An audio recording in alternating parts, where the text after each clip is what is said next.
saudamos os irmãos com a paz do Senhor. Estaremos estudando mais uma lição da Escola Dominical. Estaremos concluindo o trimestre, estudando a lição 13 da Revista dos Adultos, que tem por título A Gloriosa Esperança do Apóstolo, concluindo o tema do trimestre que foi sobre o apóstolo Paulo, lições da vida e ministério do apóstolo dos gentios para a Igreja de Cristo. Isso foi comentada pelo pastor Elenay Cabral. Hoje a lição então vai falar sobre essa gloriosa esperança do apóstolo. Vimos na lição passada a sua atitude diante da morte. Ele não temia a morte, ele servia ao Senhor com todas as suas forças, amando ao Senhor, amando a igreja, mas sabia também que se morresse em prol do Evangelho, executando a tarefa, a carreira que o Senhor havia lhe proposto, ele estaria com o Senhor para todo sempre. Sabia que isso era maravilhoso. E concordando então com o tema da lição passada, a gente vê que o que era o combustível de Paulo para ter essa expectativa da vida, dizendo que não vivia mais ele, mas Cristo vivia nele, e dizendo que estava crucificado com Cristo. Esse sentimento era graça da sua gloriosa esperança, ou seja, ele tinha aprendido do próprio Jesus a respeito da ressurreição, a respeito do arrebatamento da igreja, a respeito da volta de Cristo. Por isso ele é um dos autores que mais nos instrui acerca disso. Lembrando lá do comecinho de quando Jesus aparece a ele, dizendo que estava aparecendo a ele com aquele propósito de colocar ele como ministro dos gentios, e Jesus havia dito que iria aparecer a ele outras vezes, e nessas outras revelações então nós temos esses maravilhosos ensinos. E Paulo cria piamente. Ele já tinha visto as primícias de Deus, que foi Cristo ressurreto, louvado seja o nome do Senhor. Ele já tinha tido uma experiência maravilhosa de ter ido até o terceiro céu. Ele confiava em quem tinha crido, por isso, aleluia, ele vivia aguardando a volta do Senhor Jesus, aguardando o último estágio da nossa salvação, que é a glorificação do nosso corpo. Louvado seja o nome do Senhor. Ele também ensina, quando esse tabernáculo se desfizer, temos um prédio construído ali por Deus, ou seja, um novo corpo. Glórias a Deus. Lembrando aos irmãos que os slides desta lição e de todas as lições do trimestre se encontram no nosso canal, na descrição de cada vídeo. Teremos também lá uma playlist, como temos playlist dos últimos trimestres, e os irmãos também têm toda a playlist desse trimestre para poder acessar e estudar. O textual de nossa lição diz: mas nós que somos do dia sejamos sóbrios, vestidos-nos da couraça da fé e do amor, e tendo por capacete a esperança da salvação. 1 Tessalonicenses 5:8. Então, hoje já vivemos uma nova vida em Cristo. Louvado seja o nome do Senhor. Já somos santos, comprados e remidos pelo sangue de Jesus. Já temos o penhor, que é o selo da promessa, que é o Espírito Santo. Glórias a Deus. Só falta esse último estágio, quando estaremos com Cristo eternamente. Louvado seja o nome do Senhor. Ou através da morte, encontraremos com Ele, ou através do arrebatamento. Paulo tinha toda essa convicção. Louvado seja o nome do Senhor. Ele sabia que verdadeiramente o seu Redentor vivia, glórias a Deus. E ele era inflamado por essa gloriosa esperança de um dia estar com Cristo, de um dia estar também glorificado, ou através do arrebatamento, como ele mesmo ensina lá aos Tessalonicenses.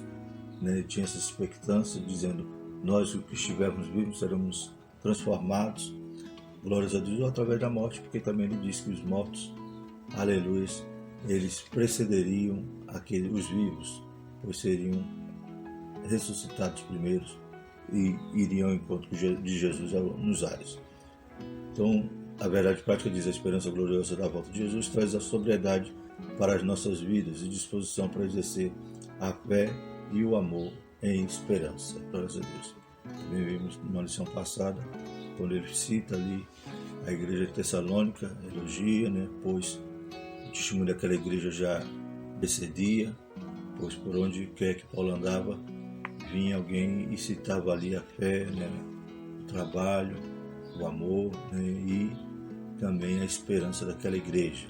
Então ela vivia esperando com paciência, sabendo que aquilo que Paulo pregara era verdade. Eles aguardavam ansiosamente, pois Paulo também escreve a eles dizendo a respeito daqueles que dormem, para que não viesse outro ensino e confundisse a mente deles e eles tivessem essa viva esperança. Então, essa igreja estava firmada nessa doutrina, louvado seja o nome do Senhor, a partir do momento que Paulo escreve as 2 cartas. Leitura bíblica em classe, 2 Timóteo 4, de 6 a 8, e 1 Tessalonicenses 5, de 1 a 11. 2 Timóteo 4, porque eu já estou sendo oferecido por aspersão de sacrifício, e o tempo da minha partida está próximo. Combati o bom combate, acabei a carreira e guardei a fé. Desde agora a coroa da justiça me está guardada, a qual o Senhor justo juiz me dará naquele dia, e não somente a mim, mas também a todos que amarem a sua vida. 1 Tessalonicenses 5. Mas, irmãos, acerca dos tempos e das estações não necessitais que vos escreva, porque vós mesmos sabeis muito bem que o dia do Senhor virá como ladrão de noite. Pois que, quando disserem a paz e segurança, então lhes sobrevirá repentina destruição, como as dores de parto, aquela que está grávida, e de modo nenhum escaparão. Mas vós, irmãos, já não estáis em trevas, para que aquele dia vos surpreenda como ladrão. Porque todos vós sois filhos da luz e filhos do dia. Nós não somos da noite, nem das trevas. Não durmamos, pois, os demais, mas vigiemos e sejamos sóbrios, porque os que dormem, dormem de noite, e os que se embebedam-se de noite. Mas nós que somos do dia, sejamos sóbrios, vestidos-nos da couraça da fé e do amor, e tendo por capacete a esperança da salvação. Porque Deus não nos destinou para a ira, mas para a aquisição da salvação, por nosso Senhor Jesus Cristo, que morreu por nós, para que, quer vigiemos, quer dormamos, vivamos juntamente com Ele. Pelo que exortai-vos uns aos outros, edificai-vos uns aos outros, como também os fazeis. Então, a gente vê aqui, nesse capítulo 5 de Tessalonicenses, Paulo dando continuidade ao ensino do capítulo 4, como veremos na lição, na qual ele fala da primeira fase da volta de Jesus, do arrebatamento da igreja. Mas ele diz aqui que Deus não nos destinou para a ira, louvado seja o nome do Senhor. Então esse ensino dá continuidade a respeito, a partir do momento do arrebatamento, que vai acontecer. Então vamos adentrar nesse assunto, estudar um pouquinho da teologia de Paulo a respeito do arrebatamento da igreja, a respeito das últimas coisas. Aquilo que Paulo ensinava era o que ele cria, glórias a Deus, que ele tinha recebido diretamente do Senhor. Louvado seja o nome do Senhor para todo sempre. O objetivo geral da nossa lição é enfatizar a gloriosa esperança dos cristãos. Os objetivos específicos é ressaltar a consciência de Paulo diante da morte, apresentar a doutrina bíblica de Paulo sobre a volta do Senhor e expor sobre os tempos e as estações até a volta do Senhor. Introdução da nossa lição. A última lição deste trimestre nos mostra que não podemos perder a esperança do céu em meio ao sofrimento e tribulações nesta terra. Então não podemos perder o foco, irmãos. A Bíblia diz que nós devemos estar olhando para o autor e consumador da nossa fé. Se nossos olhos se desviam e ficam presos, ficam atentos apenas às coisas materiais, apenas às coisas visíveis, perdemos as eternas, que são invisíveis. Louvado seja o Senhor. Essa esperança é a fonte da força dos fiéis, que se apegam no que Deus realizou em Cristo Jesus. E a garantia dessa esperança é o fato de que o Espírito Santo nos fortalece, renova e confirma a herança eterna do nosso Deus. Que a esperança do apóstolo Paulo seja nossa também. Então, só assim poderemos viver uma vida dedicada a Deus. Uma vida que nós estamos com os pés na terra, executando as nossas obras, construindo nossa família, sustentando, mas estamos com a cabeça no céu. Aleluia, aguardando aquele dia maravilhoso, ansiando pela volta de Jesus e dizendo: Maranata, ora vem, Senhor Jesus. O primeiro tópico da nossa lição é a consciência de Paulo diante da morte. Subtópico 1, uma morte como oferta de sacrifício. Então, o texto base também aqui da nossa lição é a carta de 2 Timóteo, quando Paulo está ali se despedindo, e ele já tinha consciência que iria morrer, mas ele não estava atônito quanto a isso, ele não estava desesperado, porque ele sabia qual era a sequência da sua existência. que a morte não encerraria, né, a sua existência, pelo contrário, iniciaria a eternidade. Louvado seja o nome do Senhor. Por isso que ele diz: combati o bom combate, ou seja, tudo que eu tinha para fazer aqui, eu já fiz, eu já concluí, eu já, né, me gastei e desgastei nessa obra. Glórias a Deus. Agora só me resta, louvado seja o nome do Senhor, saborear a recompensa que Deus prometeu. O Espírito Santo que guiava o apóstolo Paulo em tudo fez sentir que o tempo da sua partida estava próximo. Nesse sentido, o apóstolo viu seu martírio iminente como uma oferta apresentada sobre o altar do sacrifício. Então, Paulo sempre foi guiado pelo Espírito Santo. Nós vimos na lição passada que, embora os profetas, os irmãos insistiam para que Paulo não fosse a Jerusalém, ele sabia, ele tinha, né, a direção do Espírito. Ele sabia que tinha que ir para lá, ainda que fosse para padecer. Glórias a Deus. Mas depois Jesus revela a ele: ó, né, não desanime, né? Da mesma forma como testemunhasse aqui, eu quero que você testemunhe em Roma. Louvado seja o nome do Senhor. Então Paulo viu que a sua carreira ainda tinha mais coisas para completar. Louvado seja o nome do Senhor. Talvez até o desejo que ele tinha de chegar até a Espanha. Louvado seja o nome do Senhor. Então ele não desanimou, ele não congelou diante daquele risco que ele estava correndo quando estava indo para Jerusalém. Porém agora ele está preso novamente em Roma, né? Sua segunda prisão, escrevendo essa carta ao seu filho na fé, Timóteo. Aleluia, o Espírito Santo já estava ali confortando ele, já sabia que a sua morte estava próxima, mas também ele sabia que ele ia ter uma experiência semelhante à de Estevão. Lá no começo, antes do começo da sua carreira, quando ele viu Estevão sendo apedrejado, mas em um determinado momento o semblante de Estevão mudou, né, porque ele contemplou o Senhor Jesus à destra de Deus. Ele viu o céu aberto, Jesus à destra de Deus, e eu imagino que aquelas pedradas já não tinham mais tanto peso. Ele já sentia ali um refrigério, um vento, aleluia, refrescante vindo da glória. E Paulo já estava então nesse consolo, já estava aguardando este momento, porque o Espírito Santo estava com ele. E ele considerava, portanto, que essa morte, né, que ele ia sofrer era como um sacrifício de libação, um sacrifício de cheiro suave. Não era um sacrifício para pagar pecado, mas ele sentia que ali o seu sangue ia ser derramado como o vinho era derramado sobre o sacrifício, como libação, como uma forma de sacrifício de cheiro suave ao Senhor. Essa consciência clara de que haveria de padecer pelo nome de Jesus não permitia ter medo ou frustração diante da morte.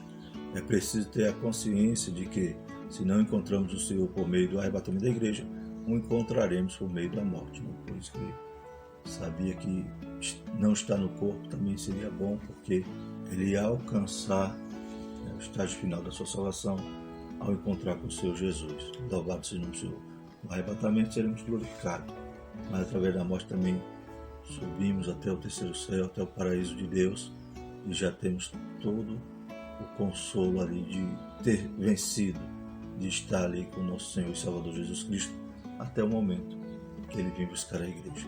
Paulo então tinha essa consciência e não se frustrava diante da morte. Quantas vezes vamos, né, visitar alguém que está em um estado terminal e a gente percebe ali, né, que aquela pessoa está serena, ela conhece a Cristo, ela viveu com Cristo, e muitas das vezes vamos tentar consolá-la, mas saímos de lá consolados, porque, aleluia, o Espírito Santo já tem abraçado aquele que está, né, terminando a sua carreira. Louvado seja o nome do Senhor. E nós que queremos alegrá-lo, saímos alegres, porque percebemos que essa pessoa, esse irmão, vive uma viva esperança. Por intermédio do Espírito Santo, nos preparemos para esse tempo em esperança. Em 1 Tessalonicenses 5:23, lemos: e o mesmo Deus de paz vos santifique em tudo, e todo o vosso espírito e alma e corpo sejam permanentemente conservados, irrepreensíveis, para a vinda do nosso Senhor Jesus Cristo. Então estejamos esperando, estejamos preparados, estejamos conservados, né, irrepreensíveis, tanto corpo como alma, como espírito. Segundo subtópico, combati o bom combate. Agora o apóstolo faz uma análise da sua trajetória. Ele combateu o bom combate. Desde quando Paulo teve um encontro com Cristo, indo para Damasco até o momento próximo de sua morte, muitas experiências ocorreram em sua vida. É notória a total entrega do apóstolo. Muitas perseguições, provações, injustiça, plantações e confirmações de igreja. De fato, o apóstolo entregou sua vida integralmente à causa do Evangelho. Então ele podia dizer: combati um bom combate. Ou seja, cumpri o meu papel. Fiz tudo que me veio à mão para fazer. Como a palavra de Deus diz, tudo que vinha à nossa mão, passamos com toda a nossa força. Louvado, exaltado seja o nome do Senhor. Então Paulo podia dizer: eu combati o bom combate. Ele combateu o bom combate. Que combate estamos combatendo? Essa causa é a nobre causa do Evangelho. Que o autoexame de Paulo seja exemplo para nos autoexaminarmos também. Então sabemos que um dia nossas obras serão pesadas, passarão ali pelo crivo do olhar de Cristo. Jesus então medirá ali toda a nossa motivação, todo o nosso coração, quando estávamos executando algo para o Senhor.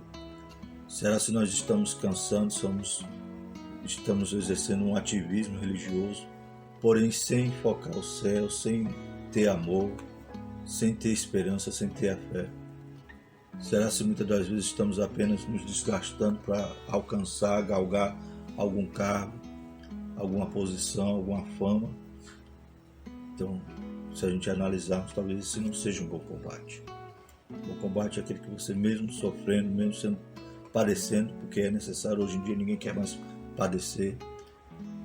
Como um irmão dizia, aleluia, que muitos fogem até de obrigações na igreja, de receber algum cargo, porque não quer sofrer, não quer suportar um liderado, não quer se desgastar pela obra, e muitas das vezes se esquiva, não porque, como Jeremias ou Moisés dizendo, eu não sei falar, mas simplesmente porque não quer padecer pela obra de Cristo. Então, que combate você está combatendo? O que você está fazendo na obra do Senhor, na igreja? Louvado seja o Senhor. Você é apenas um consumidor que vai ali para consumir um culto, para consumir uma bênção, ou você vai para produzir algo em prol do reino de Deus? Que nós também estejamos imbuídos nesse bom combate, louvado seja o nome do Senhor, para quando chegarmos lá no finalzinho, podemos declarar, louvado seja o nome do Senhor, combati o bom combate como Paulo fez. Terceiro subtópico, gratidão e esperança. Além de combater o bom combate, o apóstolo acabou a carreira e guardou a fé. Então, isso é fundamental, né, irmãos? Não só combater o bom combate, mas concluir, terminar, ir até o fim, perseverar até o fim. Todos que perseverarem serão salvos. Então ele foi até o fim, guardando a fé. Né? Lembramos daquela passagem de Caleb. Caleb com 85 anos, dizendo: eu ainda tenho força, ainda tenho a mesma fé de quando, aleluia, fui espia junto contigo, Josué. Vimos a terra e confiamos e sabíamos que Deus iria nos entregar. Louvado seja o nome do Senhor. E aquele mesmo ímpeto, aquela mesma fé eu ainda tenho, com 85 anos. Pode me entregar essa possessão, essa herdade, ainda que lá ainda tenha gigantes. Glórias a Deus. Eu estou aqui com todo o vigor, com toda a força. Então que nós também acabemos a carreira com essa fé. Louvado seja o nome do Senhor. O mais importante que começar é a forma como terminaremos a carreira. O apóstolo tinha consciência da carreira que percorreu e até a fé que guardou. Durante os anos de ministério, sua fé permaneceu pujante e robusta, o que lhe permitiu olhar para a sua circunstância com atitude serena. Embora não pudesse evitar a morte física, sabia que estar com o Senhor era a coroação da sua trajetória. Então, trabalhou, combateu, glórias a Deus, terminou a carreira com fé, guardou a fé, e agora ele não temia a morte, porque ele sabia que ali era a coroação. Ele ia receber uma recompensa maravilhosa do Senhor. Só de estar com o Senhor já é, aleluia, gratificante. Imagine que Deus ainda deseja nos galardoar. Temos confiança e desejamos antes deixar esse corpo para habitar com o Senhor. 2 Coríntios 5:8. Em Filipenses 1:3, partir e estar com Cristo, o que é incomparavelmente melhor. Glórias a Deus. Então Paulo sabia que a morte era apenas o elo que ligaria agora, né, ao encontro maravilhoso com Jesus, que ele considerava seria muito melhor. ele dizia assim aos filipenses: era melhor estar fora do corpo, era melhor partir. Ele estava ali na sua primeira prisão em Roma. Como ele dizia que estava em combate, né? Ele não sabia qual seria o preferido dele, se era partir para o Senhor ou continuar servindo a igreja, servindo aos irmãos. Ele sabia que enquanto estava vivo, ele tinha uma obra fundamental a executar, que era servir a igreja. O apóstolo nos ensina que é preciso olhar para o futuro com a certeza do nosso galardão, enxergar pela fé que o nosso trabalho não é vão no Senhor. Pois há uma coroa de justiça guardada para cada crente em Jesus. Estamos na mão do justo juiz. Então ele não, aleluia, erra na sua premiação, na sua coroação, não erra na recompensa. Em Apocalipse 22:12, eis que cedo vem, meu galardão está comigo para dar a cada um segundo a sua obra. Então isso se refere tanto, aleluia, ao tribunal de Cristo. Glórias a Deus que o Senhor nos recompensará, o galardão, né, que está em sua mão e vai nos entregar segundo a nossa obra, tanto também a recompensa dos ímpios, que também serão julgados pelas suas obras e, aleluia, galgarão, né, o juízo ali de serem lançados no lago do fogo e enxofre, porque preferiram seguir a Satanás de que receber o dom gratuito do nosso Deus. 2 Timóteo 4,8 diz: desde agora a coroa da justiça me está guardada, a qual o Senhor justo juiz me dará naquele dia, não somente a mim, mas também a todos que amarem a sua vida. Em 1 Coríntios 15:58, portanto, meus amados irmãos, sede firmes e constantes, sempre abundantes na obra do Senhor, sabendo que o vosso trabalho não é vão no Senhor. Glórias a Deus. Então vale a pena servir esse Deus maravilhoso. Aleluia. Ainda que gemendo e chorando, ainda que sendo perseguido, sendo maltratado, não sendo compreendido, mas vale a pena servir ao Senhor, porque o dono da obra está olhando. O segundo tópico da nossa lição é a doutrina bíblica de Paulo sobre a volta do Senhor. Então Paulo é o que mais nos ensina a respeito, né, da volta de Jesus. No Antigo Testamento nós temos muitos ensinos sobre o dia do Senhor, sobre o juízo que Deus vai lançar sobre essa terra, sobre o milênio, mas sobre o arrebatamento Deus revelou de forma especial a Paulo, né, um ensino neotestamentário. E Paulo, que ele é o que mais escreve, é o que mais deixa nos textos a respeito da doutrina de Cristo, e essa que ele recebe do Senhor em especial, ele nos deixa então também cartas falando sobre isso. Primeiro subtópico, a volta do Senhor em 1 Tessalonicenses. O capítulo 5 de 1 Tessalonicenses inicia com uma conjunção mais, para retornar à ideia lógica do capítulo 4, em que Paulo fala sobre a ressurreição dos mortos em Cristo, na mesma ocasião em que ocorrerá o arrebatamento dos vivos em Cristo. No capítulo 4 de 1 Tessalonicenses, Paulo nos instrui a respeito do arrebatamento. Ele vai consolar os Tessalonicenses a respeito, talvez, de algumas doutrinas falsas, né, referente àqueles que morreram. Talvez muitos estavam desanimados, pensando: não, quem morreu perdeu a bênção, não alcançou a volta de Jesus. Eles aguardavam Jesus para aqueles dias, como nós devemos aguardar para hoje. Louvado seja o Senhor. E eles ficaram preocupados com isso. Mas Paulo escreve explicando a eles que até aqueles que morreram já serão recompensados. E eles precederão até mesmo os que estão vivos, porque na volta de Jesus, no arrebatamento da igreja, eles são ressuscitados. Aleluia. E a igreja que estiver viva é transformada, e esse grande grupo se encontra com Jesus nos ares.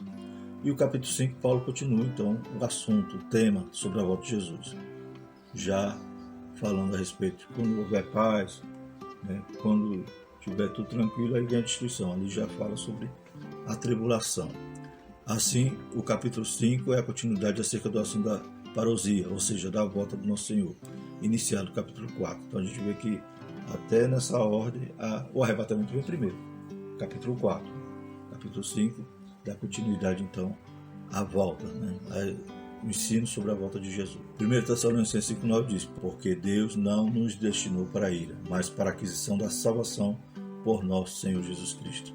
Então, Paulo enfatiza que nós não fomos destinados para esse período de tribulação, para a ira, mas o Senhor nos livra dela. Aleluia, nos vai livrar da ira futura. As duas fases dessa vinda.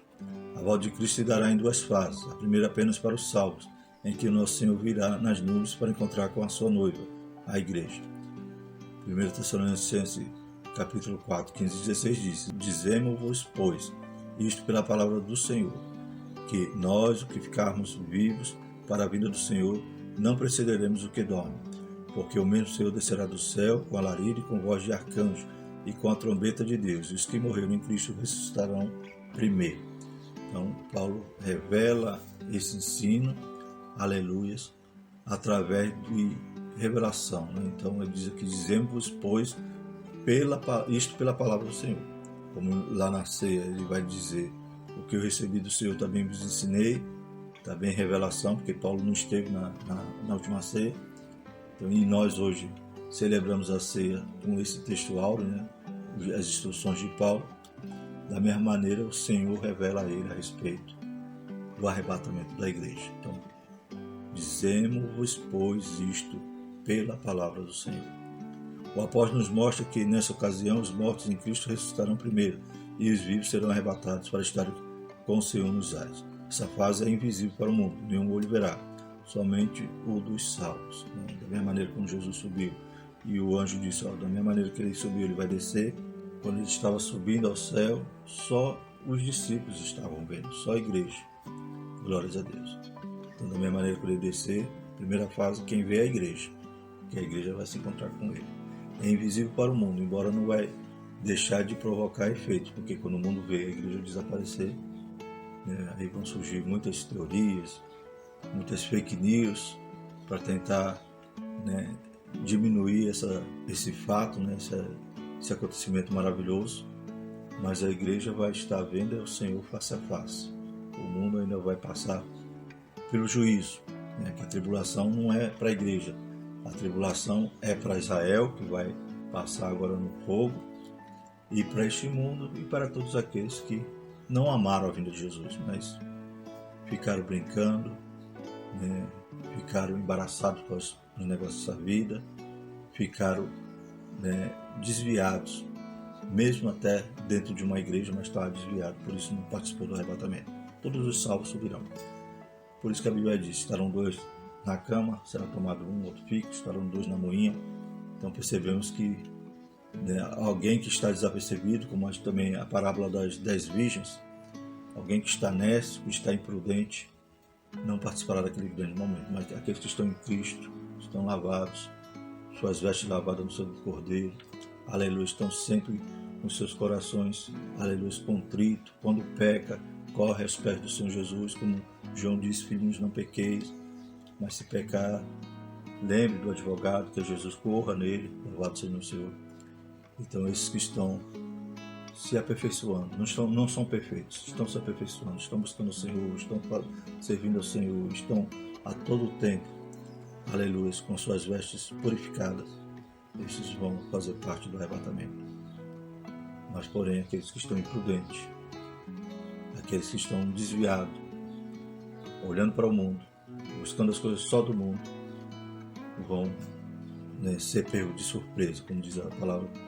É como, né, Jesus volta como ladrão, né? Então, ninguém espera, ele vem no momento mais escuro, como disse o pastor Antônio Gilberto, né? Ele pega só algumas coisas. O ladrão tem todas essas características. Então, essa analogia a respeito da volta de Jesus, né? Então, ele vem no momento que ninguém espera, tá? Acha que está tudo bem, acha que vai demorar, mas Jesus está voltando. Por isso que a volta de Jesus, o arrebatamento da igreja, ele é iminente, né? Os sinais que a Bíblia revela é sobre a volta em glória. É claro que isso reflete sobre o arrebatamento, porque quando a gente vê os sinais da sua volta em glória se cumprindo, quer dizer que o arrebatamento, que é 7 anos antes, também já está sendo evidenciado que está próximo. Mas não depende de nenhum sinal, né? Porque a sua vida, nem o dia nem a hora ninguém sabe, pode se dar em qualquer momento. Até no momento que você está assistindo esse vídeo, louvado seja o nome do Senhor. Glórias a Deus. Então não dá tempo mais de brincar e nem esperar quaisquer sinal, porque a volta do Senhor é iminente. Entretanto, na segunda fase da vinda do Senhor, todo olho verá, Apocalipse 1:7. Será uma chegada em que o nosso Senhor descerá em glória e literalmente será visto pelo mundo todo, especialmente pelos judeus. Zacarias 14:12 e 3. Também lemos lá em Zacarias 12:10 E sobre a casa de Davi, sobre os habitantes de Jerusalém, derramarei o espírito de graça e de súplicas, e olharão para mim, a quem trespassaram, e o prantearão como quem pranteia por um unigênito, e chorarão amargamente por ele, como se chora amargamente pelo primogênito. Então, essa segunda fase, Jesus vem para salvar os remanescentes ali de Israel. Então, passa por todo aquele momento de tribulação, anticristo, e o Armagedon. Israel está sendo destruída ali, e Jesus então vem salvar os remanescentes, e eles vão reconhecer que Jesus é o Messias. Nessa ocasião, Jesus Cristo livrará pessoalmente a nação de Israel dos exércitos confederados pelo anticristo, desfazendo-os com o seu poder e vencendo o anticristo, o falso profeta e o diabo, para implantar o reino do milênio. Então, o anticristo e o falso profeta são lançados, inauguram, o lago de fogo. E o diabo ele é amarrado, é preso por 1000 anos, para iniciar então o período do reino milenial aqui na terra. Então, Jesus vai reinar aqui na terra, glórias a Deus, e a igreja estará reinando com ele. E haverá as pessoas naturais, que são aqueles que sobreviveram à tribulação, israelitas ali, ou as nações que serão julgadas. Então vai ter pessoas naturais, em carne e osso, porém o reino de milênio será um reino maravilhoso, e o Senhor será o rei. Ele já vem, glórias a Deus, nessa segunda fase da vinda dele, e João viu lá que na sua coxa, na sua roupa, estava escrito Rei dos Reis, Senhor dos Senhores. Então, ele vem reinar, cumprindo toda a profecia do Antigo Testamento. Louvado seja o nome do Senhor. Aleluias. E Satanás preso durante 1000 anos. Depois Satanás é solto para tentar aqueles que nasceram no milênio, aqueles que estavam mesmo debaixo da vara ali do jugo de Jesus, estavam rebeldes, estavam desejosos que Jesus não fosse o rei. E esses vão ser tentados e vão mais uma vez guerrear, e virá então o fim. Virá a partir dessa batalha, Jesus destruirá todos aqueles que se levantarem contra Deus, e agora o diabo também vai ser lançado no lago de fogo e enxofre, e iniciará então o juízo do trono branco, o juízo final. Terceiro subtópico, sobre a grande tribulação. Não passaremos pelo período do juízo divino, denominado de grande tribulação. A igreja de Nosso Senhor será retirada antes do período do derramamento do santo juízo. Quando o anticristo instalar o seu governo mundial, não estaremos mais aqui. Ao final desse período, juntos de Cristo, contemplaremos a destruição do anticristo e do falso profeta no lago do fogo. Lá em Apocalipse 19:20 diz: "E a besta foi presa, e com ela o falso profeta, que diante dela fizeram sinais com que enganou os que receberam o sinal da besta e adoraram a sua imagem. Esses dois foram lançados vivos no ardente lago de fogo e de enxofre." Então, a besta, o sinal da besta, a marca da besta, o anticristo, que é sinônimo, glórias a Deus, a grande tribulação, isso não é para a igreja. A igreja não precisa ficar se preocupando com isso, nem acreditando em profecias dizendo que o anticristo já vai reinar em tal data. Porque antes que o anticristo se manifeste, a igreja é arrebatada. Então a igreja não precisa se preocupar com a marca da besta, dizer não, a vacina é a marca da besta, o chip é a marca da besta. A igreja é arrebatada, louvado seja o nome do Senhor. Então isso aí só vai se manifestar depois que a noiva encontrar com o seu noivo, que a igreja estiver, aleluia, a partir da fase ali do tribunal de Cristo, sendo galardoada, então depois boda do Cordeiro. Essas coisas são para o mundo, para quem ficar.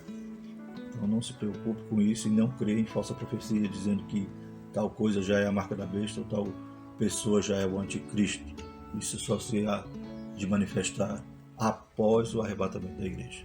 Esse ensinamento mostra aos Tessalonicenses, bem como a igreja atual, que vale a pena confiar e esperar a volta do Senhor. Terceiro tópico, dos tempos e das estações até a volta do Senhor. Subtópico 1, manutenção e expressão dos tempos e das estações. Os termos, tempos e estações também foram usados pelo Senhor Jesus em seu último discurso aos seus discípulos, logo depois da ressurreição. Atos 1:7. Não vos pertence saber os tempos e as estações que o Pai estabeleceu pelo seu próprio poder. Tanto os termos em 1 Tessalonicenses quanto em Atos dos Apóstolos trazem a noção da iminência da volta do Senhor. Por isso devemos viver em vigilância em todo o tempo, não procurando adivinhar datas ou períodos, pois não sabemos o dia nem a hora que o nosso Senhor há de voltar. Glórias a Deus. Então, Jesus também usou esses termos, tempos e estações, quer dizer, no grego, o Cronos e o Kairos. Então, algumas interpretações dizem o tempo cronológico, dia, mês e ano, data, e as épocas, as estações significam as épocas, o Kairos, ou seja, o momento de Deus, o relógio de Deus. Então Jesus dizia, e Paulo também vai dizer, que em relação a isso não devemos nos preocupar ou tentar adivinhar, pois o dia e a hora ninguém sabe. Se alguém revelar isso, dizer eu sei o dia e a hora, já intitule falso profeta, porque a Bíblia deixa-nos bem claro quanto a isso. E isso indica o quê? A iminência, ou seja, que quando Jesus voltar, ninguém pode esperar, ninguém sabe o dia nem a hora, mas nós que somos do dia, nós que estamos sóbrios, nós sabemos que está próximo, louvado seja o nome do Senhor. Só aguardamos e vivemos o dia de hoje, como se Cristo voltasse nesse dia. Uma dimensão do Espírito, uma dimensão do porvir. Entretanto, a Escritura Sagrada mostra que o derramamento do Espírito Santo em Pentecostes anuncia os últimos dias. Lá em Atos 2,17, Pedro diz, e nos últimos dias acontecerá, diz Deus, que do meu Espírito derramarei sobre toda a carne, e os vossos filhos e as vossas filhas profetizarão, e os vossos jovens terão visões, e os vossos velhos sonharão sonhos. Pedro citando a profecia de Joel, e dizendo que aquelas pessoas estavam vendo o Pentecostes, o derramamento do Espírito Santo, estava cumprindo então, aleluia, a promessa, e estava indicando que estamos nos últimos dias. João já vai mais longe, ele diz, filhinho, já estamos na última hora, louvado seja o nome do Senhor. É claro que o dia do Senhor, o Kairos de Deus é algo que nós não conhecemos, mas nós já estamos nele, já estamos no final. Bendito o nome do Senhor. Desde o Pentecoste já anunciava isso. Ora, o Espírito na vida da igreja é um anúncio de que brevemente o Senhor Jesus voltará. Não por acaso, em Atos 1:11, há esta gloriosa promessa. Varões galileus, por que está olhando para o céu? Esse Jesus que dentre vós foi recebido no céu, há de vir, assim como para o céu o vestir. Então, a promessa ali ratificada pelos anjos, Jesus havia dito que iria, lá em João 14, iria, na casa do seu pai tem muitas moradas, para que nós não nos turbasse, não ficássemos atônitos, preocupados, mas ele iria, prepararia lugar, glórias a Deus, como um noivo, quando, aleluia, assina um contrato ali com a noiva, diz, eu vou lá agora preparar a casa para vir buscar minha noiva. Jesus, nessa simbologia, foi preparar lugar. É claro que já está, as mansões celestiais já estão preparadas antes da fundação do mundo, mas Jesus quis dar essa simbologia do noivo. Eu vou preparar a casa e venho buscar vocês. Glórias a Deus. Para onde eu estiver, já vós também. Então, aleluia, as promessas de Jesus, promessas ratificadas pelos anjos, e a Bíblia toda nos dá, aleluia, esse norte maravilhoso. Glorificado seja o nome do Senhor. E o Espírito Santo é, aleluia, o amigo do noivo, aquele que está nos ajudando até o dia, aleluia, de nos apresentar, nos levar e nos entregar a Cristo. Glórias a Deus. Então, estamos nos últimos dias, não podemos nem sequer crer nessa doutrina do cessacionismo, é achar que então que a promessa esfriou. Não, a promessa está mais quente do que antes, e o Espírito Santo é necessário, aleluia, está movendo a igreja nesses últimos dias, capacitando e instrumentalizando ela com os dons espirituais, sonhos, os ornamentos da noiva. Espírito e porvir, temas da nossa pregação, terceiro subtópico. Como pentecostais clássicos, a promessa do batismo no Espírito Santo, com evidência de falar em línguas, deve estar em nossos lábios. Preguemos sobre isso, estimulemos a igreja a buscar essa promessa. Então é para hoje, é para os últimos dias, não pode esfriar. Todavia, a promessa da bendita esperança deve estar em nossa proclamação. Não deixemos de dizer, Jesus em breve voltará. A igreja de Cristo nasceu no fogo debaixo da promessa da sua volta. Atos 1:11, os quais lhe disseram, varões galileus, por que estás olhando para o céu? Esse Jesus que dentre vós foi recebido em cima no céu, há de vir assim como para o céu o vestir. Glórias a Deus. E era o lema inicial da nossa igreja, não podemos perder o foco. Aleluia. Que, aleluia, Jesus salva, Jesus cura, Jesus batiza com o Espírito Santo e Jesus breve voltará. Bendito é o nome do Senhor. Que estejamos com essa mensagem vívida em nossos púlpitos, em nossos corações. Conclusão, a bendita esperança de Paulo deve ser a nossa. Ao longo do ministério do apóstolo, somos estimulados a viver no Espírito e ao mesmo tempo em vigilância, preparando-nos para o encontro com nosso Senhor. Que vivamos no Espírito aguardando a bendita esperança. O Senhor Jesus pode voltar a qualquer momento para arrebatar sua noiva. Andemos, pois, no Espírito. Glórias a Deus. Então, foquemos no céu. Trabalhemos enquanto é dia. Sirvamos ao Senhor com amor, com sinceridade. Aleluia. Busquemos estar a cada dia cheio do Espírito Santo. Aleluia. Pois a qualquer momento o Senhor volta. Temos que ser como as virgens prudentes que estavam dispostas a servir, a fazer, cumprir o seu propósito, o seu ofício, e tinha a preocupação de ter azeite, aleluia, para a lamparina e azeite de reserva. Próxima lição, autoridade da Bíblia. Começaremos a primeira lição do primeiro trimestre de 2022. Que Deus maravilhoso. Louvamos a Deus pela vida dos irmãos, chegamos até aqui. Pedimos que os irmãos compartilhem, para que esse material chegue a outros professores. Louvado se não se conhece o canal, posso também se inscrever. E próximo trimestre estaremos juntos, mais uma vez, estudando a lição da nossa Escola Bíblica Dominical. Tema maravilhoso, a supremacia da Escritura, a inspirada, inerrante e infalível Palavra de Deus, como vimos em uma lição sobre o apóstolo Paulo, que temos que ter o zelo pela sã doutrina. Somos a coluna da verdade. Estamos aqui portando esta maravilhosa palavra e não podemos perder o foco e nem deixar que os opositores a difamem, a diminua, a fatie, dizendo isso é a palavra de Deus, isso não é, pois toda a Bíblia Sagrada é a palavra de Deus. É o que nós vamos estar examinando, estaremos estudando profundamente no próximo trimestre. Então, a primeira lição, a autoridade da Bíblia. Vamos orar? Santo Eterno Deus, te louvamos e te agradecemos por esse momento, pedindo a tua graça e misericórdia. Obrigado, Pai, por esse ano cheio de luta, mas vencemos, Pai. Chegamos até aqui e até aqui o Senhor tem nos ajudado. Deus Santo, continua, Pai, fomentando a escola dominical no próximo ano. Pai, despertando teus filhos, Pai, para aprender de Ti, para ficarem, Pai, aleluia, Senhor Jesus, firmado na rocha, para nenhum vento de falsa doutrina venha querer nos derrubar. Nos ajuda, abençoa, Pai, a família dos irmãos. Ó Deus Santo, te louvamos e te agradecemos por tudo que o Senhor tem feito, ter nos guardado de forma maravilhosa durante todo esse ano. Que o próximo ano seja também, Pai, debaixo das tuas poderosas mãos. Fica conosco e nos dá, Pai, uma semana de vitória, uma escola bíblica dominical no domingo, cheio da tua presença, do teu Santo Espírito. Em nome de Jesus. Amém. Que a graça do nosso Senhor Jesus Cristo, o amor de Deus e a comunhão do Espírito Santo permaneça sobre nós, hoje e sempre. Amém.